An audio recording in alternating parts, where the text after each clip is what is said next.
Hi students, in my last class, in the class of chemistry, you remember that I had started the topic matter.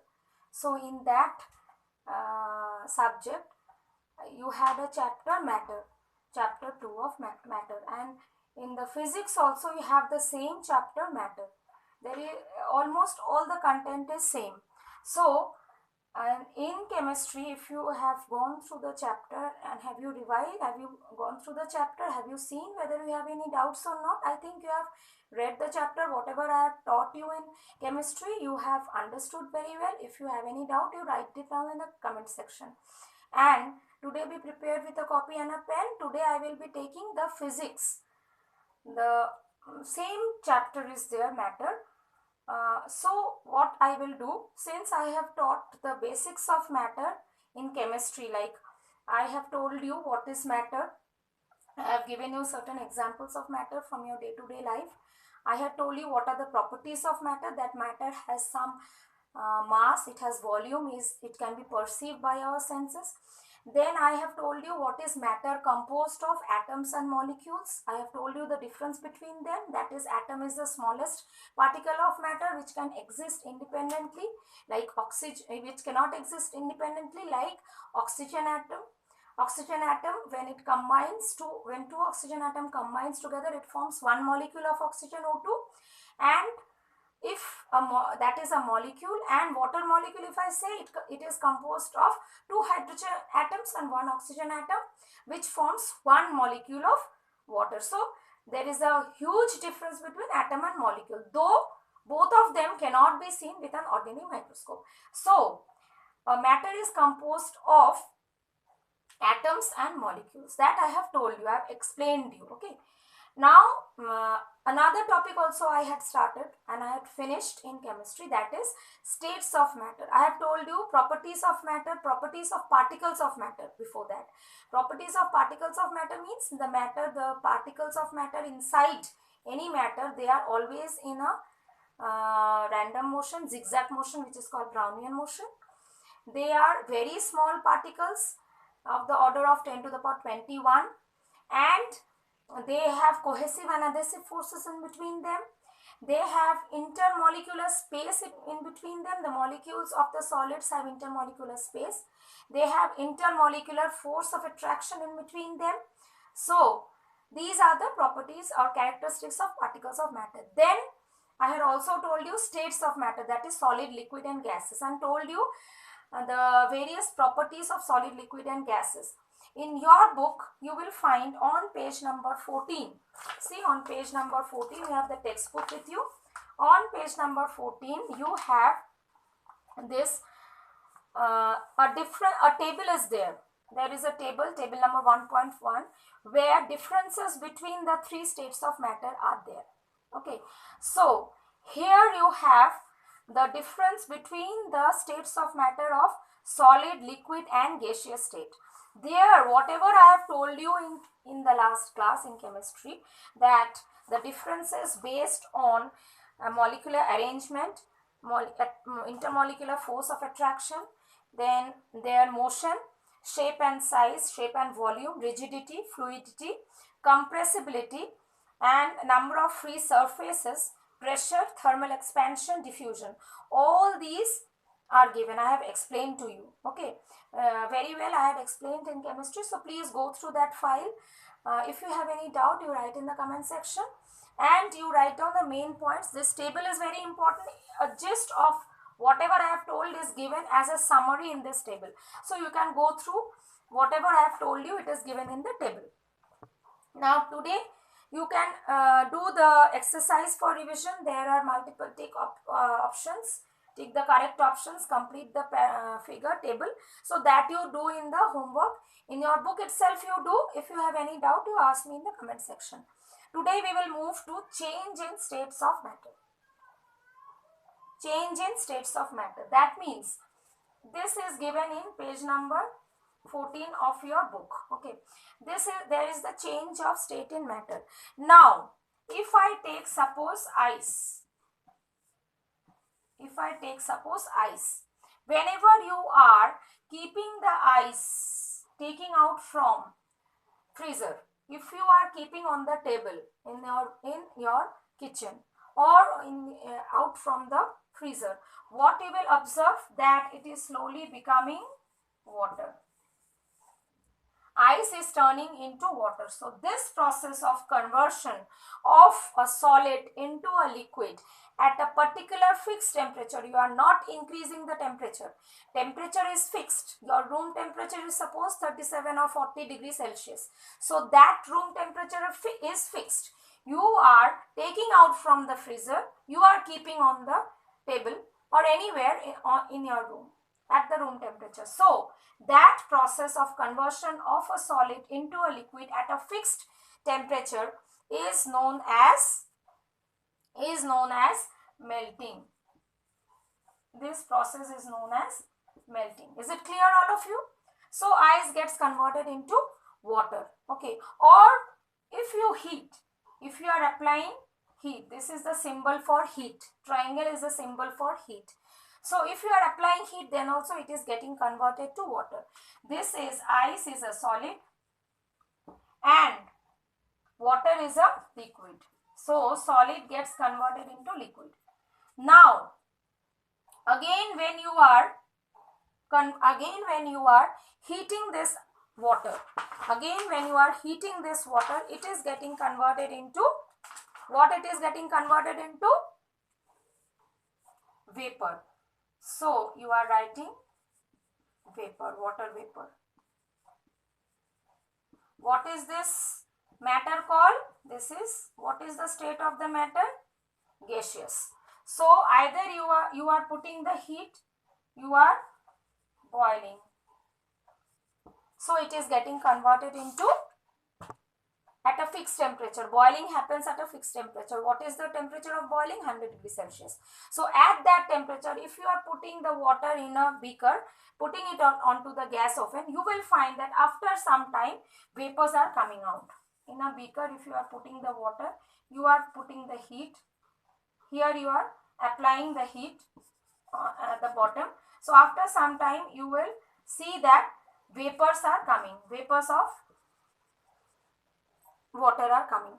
So at what temperature vapors are coming? At 100 degrees Celsius. So at that particular temperature only, the water will get converted to vapor. That means liquid will get converted to gaseous state. So at this particular temperature, not below this temperature or not above this temperature. Above this temperature, even though you go on heating, you will find that the happens at 100 degrees Celsius. So at a particular fixed temperature on heating, the liquid gets converted to gaseous form, and this process is called boiling. Again, and when you will condense these vapors, it will get converted to ice, and this process is called condensation.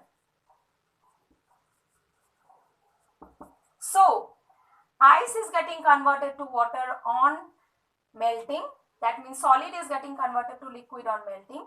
Liquid is getting converted to gaseous form. That means water is getting converted to water vapor on boiling. And the water vapor is getting converted to ice on condensation. That means suppose you are collecting these vapors into, you are putting a glass tumbler on it. And you are putting a glass tumbler or any beaker over it. You will be collecting the vapors, okay, in a beaker, closed vessel, and that vessel you are keeping it into the freezer. Then you will find that vapors are getting converted to ice. Condensation, that means you are freezing it directly. The vapors you are converting or liquid. This also you can say that whenever you are condensing the vapors, it is getting converted to condensation, or you can do it directly from water also. Here you are freezing the water, it is getting converted to ice. That means on cooling, here you are cooling the water, it is getting converted to ice. In this way, here the whole process of change of state of matter happens. That means particular state, this is solid getting converted to liquid, liquid getting converted to gaseous form. In this way the processes happens, and here melting happens on applying of heat, here boiling happens. And what is the process called? Evaporation. You have studied about evaporation in science also, that whenever during daytime in the presence of sunlight the ponds and water bodies evaporate. What do you mean by evaporate? The surfaces of these water bodies become heated due to the constant heat of the sun rays, and they convert into water vapors, and that process is called evaporation. Same thing happens here also when you are applying heat, taking water in a beaker. And another thing is there, that is sublimation and deposition. What do you mean by sublimation and deposition? Directly whenever the solid is getting converted to vapor, that is known as sublimation. That means directly you are converting the solid,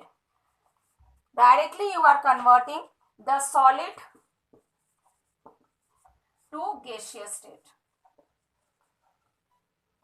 So during any puja at your home, okay, or anywhere in the puja, what you will find that you are using that pancha pradip, isn't it? What is that pancha pradip? There are 5 spaces. The priest is handling that and he is showing it to the goddess or god, and there is a burning or like candle type of things, like a fire on that spaces. And what do you put there? You put camphor. What is camphor? Koppur. In Bengali we say koppur, or English camphor. What is this camphor? Camphor is a solid. Camphor is a solid which on heating, whenever you are applying heat, this is the symbol for heat. In short, you put heat like this. Whenever you are applying the heat, it is getting converted to gaseous form. So it catches fire and you are getting, it is directly converted to, it is not getting converted to liquid, it is getting converted to gaseous, or you are seeing the flame. So whenever you are putting fire on the camphor, because it is getting converted to gaseous form directly. So this process is known as sublimation. There is no state of liquid. See, the solid is getting converted to gaseous, but here what do we see? That ice, it is getting converted to water, and water is getting converted to water vapor by different processes. So this is the process how you are what is sublime. Name some sublime substances. Camphor is one of them. This is, if you are asked, give one example of sublime substance. So camphor is a sublime substance. Write it down in your copy. And a deposition. What do you mean by deposition? Whenever you are giving heat directly to the solid, just the opposite of that, you are giving directly heat to the solid, it is getting, sorry, whenever you are getting directly giving heat to the gaseous, directly changes into solid. Whenever you are giving heat to a gaseous, suppose any petroleum or any product which on burning forms deposition. So that is, you are collecting the solid. You are giving heat to the gaseous form, you are collecting the solid. So that is known as deposition. Whenever you are heating the gaseous form, it is getting converted to solid, and you are getting the deposition in the form of deposit. So that is known as deposition. So these are the states of matter. I have completed the chapter. Before, whatever I have taught in class 6 chemistry, I have uploaded 2 files, part 1, part 2. Okay, so please go through class 6 chemistry part 1, part 2 file. There I have told you everything regarding the what is matter, what are the properties of matter, what are the characteristics of particles of matter, what are the states of matter, what are their properties, like diffusion, what are the properties, intermolecular force of attraction, intermolecular spaces, then their rigidity, how the solids are rigid, what is their fluidity, solid, liquid and gas, which is more fluid, what is compressibility, what are the differences in the compressibility of solid, liquid and gases, then thermal expansion, deposition. All these differences with respect to the three states of matter I have already told you in the files, in the classes or in the contents of class 6 chemistry. So there are two files. Please go through class 6 chemistry part 1, part 2. There I have explained. So remaining here I have explained the states of matter, and in the chemistry also you will find the remaining portion as states of matter.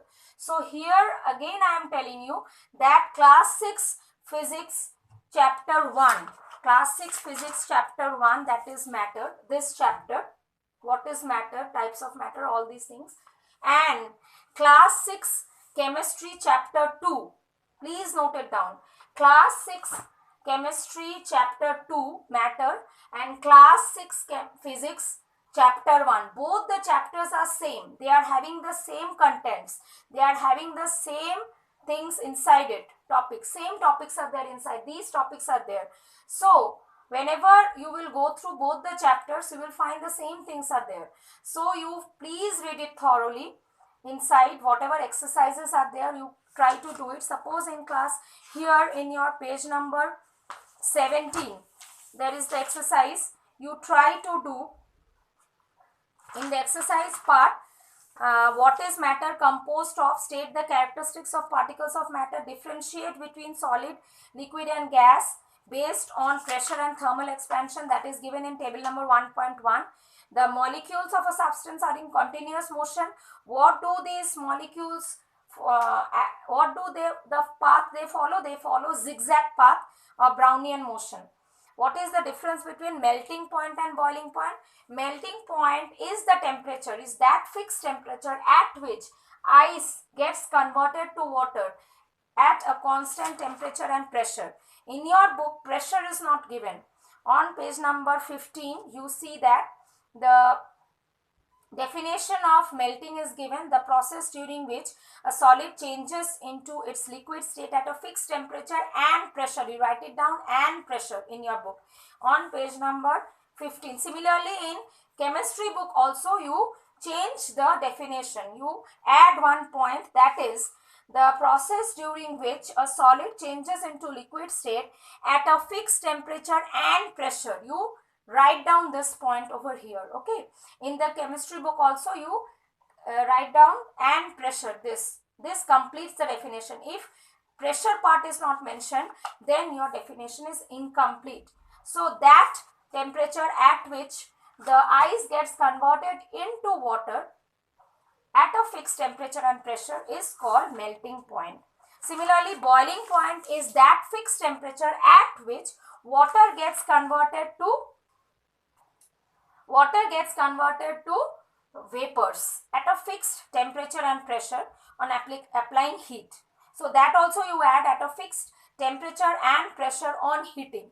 In both the definitions of melting and boiling, you will add. And similarly, melting point and boiling point is that fixed temperature at which solid gets converted into water is called melting point at a fixed temperature and pressure on applying heat is called melting point. And boiling point is that fixed temperature at which water gets converted into its vapor at a particular temperature and pressure on heating is called boiling point. So these differences I have told you. You write it down in your copies.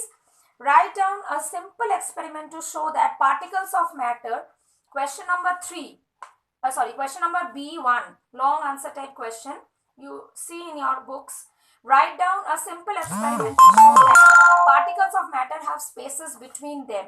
How will you show that particles of matter have spaces in between them?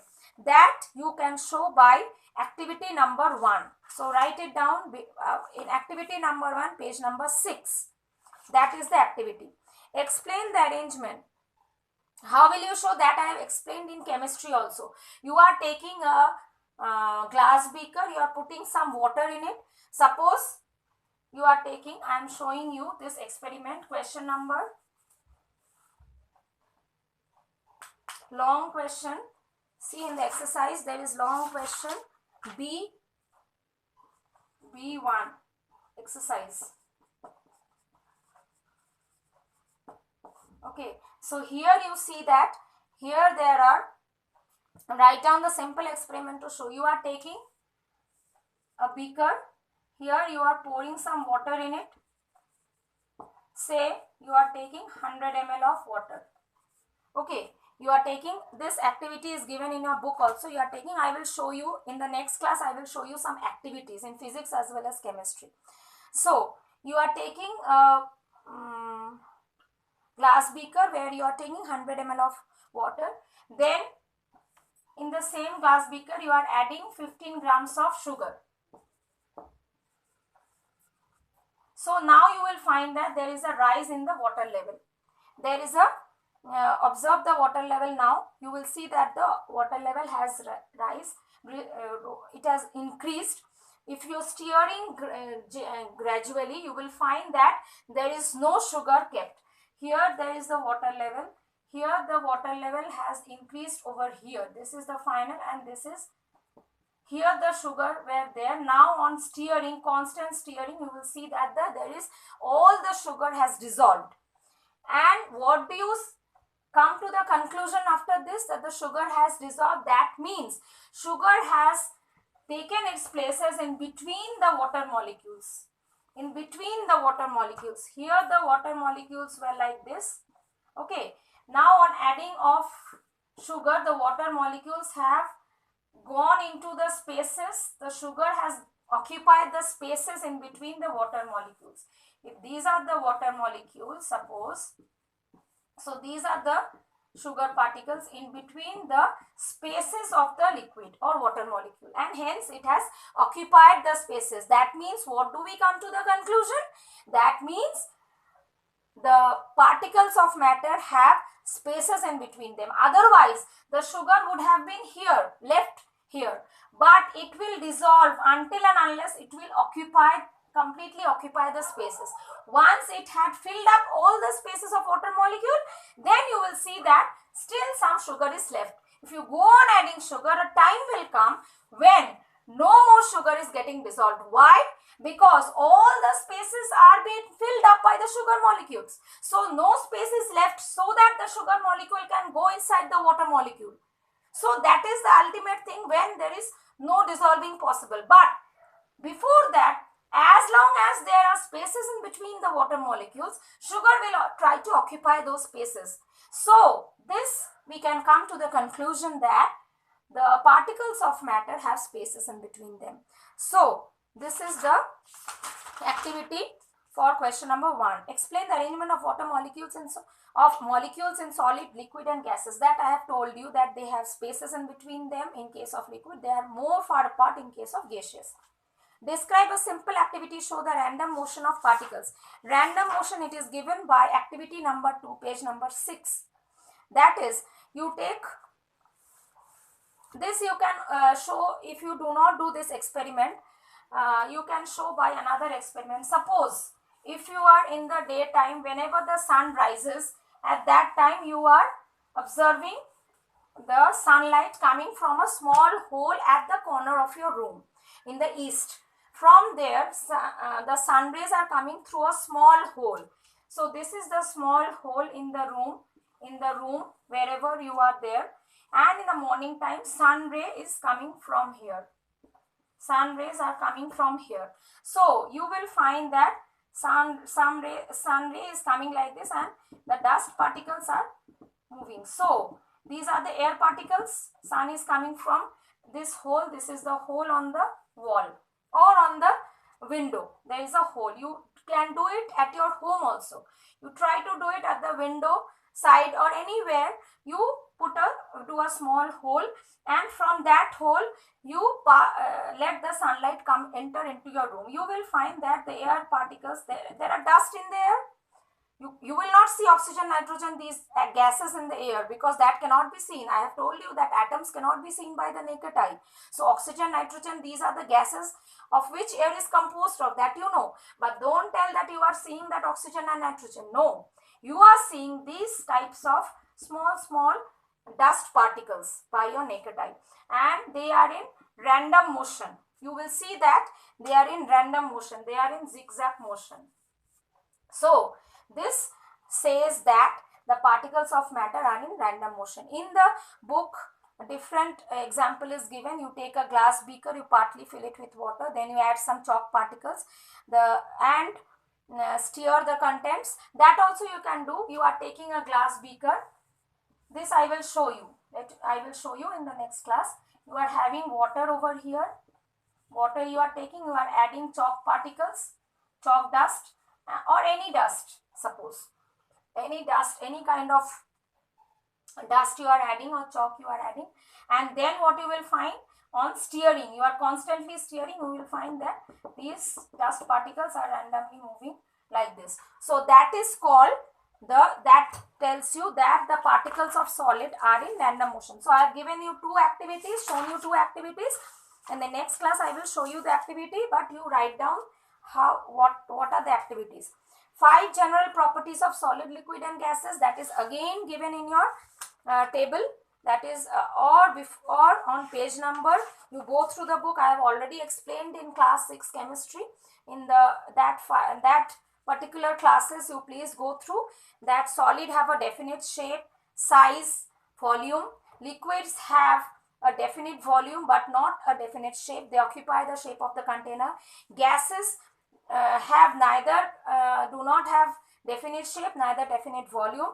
They are not rigid. Solids are rigid. Solids are incompressible. They cannot be compressed. This is a solid. You cannot compress it except cotton or sponge. But in case of liquids, you can slightly compress it. Gases are highly compressible. Gas cylinders, you will see that they are compressed.